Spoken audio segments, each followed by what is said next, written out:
সরকারি আছে civil crime ব্রাঞ্চে কনস্টেবলের চাকরি করে। আর এক মহিলার প্রলোভনের ফাঁদে পড়ে, সে মহিলার নাম হলো Monika Debnath, PSQ D6 DJ অফিসে চাকরি করে। তারা আমার কালকে তারা ধরার জন্য আমার স্বামী ওই মহিলার প্রলোভনে পরে আমার উপর সাংঘাতিক অত্যাচার করছে। আমার হাতে শাঁখা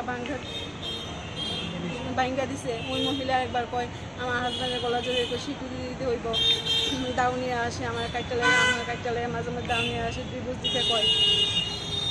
তারপরে ওই সময় আমাকে একা ঘরের মধ্যে দরজা বন্ধ করে রাখে। কতদিন ধরে তাদের মধ্যে এই সম্পর্কটা চলছে? 6-7 বছর ধরে। আমি একবার নজরে পড়েছে, আমি তাদেরকে বাধা দেওয়ার চেষ্টা করেছি। তারা আমাকে লুকিয়ে এই সমস্ত কাজ করছে আমার। তারপর আমি তো ওই সময় দরজা বন্ধ করে রেখে আমি মানসিক অসুবিধায় ভুগছি। তারপর আমি তো শান্তি পাচ্ছি। আমি তো ঠিক আছে, তাদের একটা কিছু হবে। তারা দুজনে মিলে আমার এরকম করেছে। কালকে কোথা থেকে তাদের আটক করেছে? কালকে একটা মহিলা তো ওইখানে অনেক দিন যাবো বাড়া থেকে আগন্তুক ক্লাবের নিকট।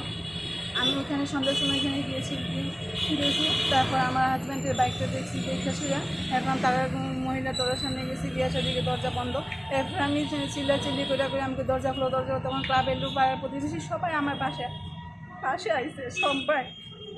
তারা আমার সাহায্য করছে। তারা সহযোগিতা নিয়ে আমি তাদেরকে ঘর থেকে টেনে বার করলাম। ওই মহিলা একটা বেন্দা নিয়ে আমাকে মারধর করলো। আমার স্বামী আমার উপরে হাত তুললো, টিপ দিল। তখন ক্লাবের লোক দিয়ে তাদেরকে টেনে বের করলো। তারপরে পুলিশের কাছে দিয়ে দিল। মহিলার থানা থেকে পুলিশ এসে তাকে নিয়ে গেল, মনিকা দেবনাথকে। আমার স্বামী চৌধুরীকেও পুলিশ এসে নিয়ে গেল। আমি আজকে নির্ভর হয়ে স্বামীর বিরুদ্ধে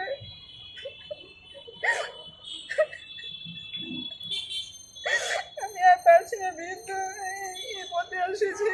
আজকে আমার একদম নিশ্চয় সর্বসারা করে দিয়েছে। আমার কিছুই নেই, খাওয়া দাওয়ার ব্যবস্থা কোনো কিছুই খোঁজ খবর রাখে না।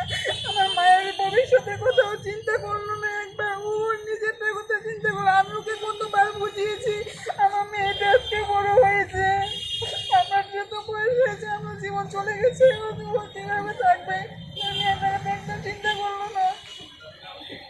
এখন আমি আর পারছি না। লাস্টে আমি বলতে নিয়েছি, পুলিশের সাহায্য নিতে বাধ্য হয়েছি।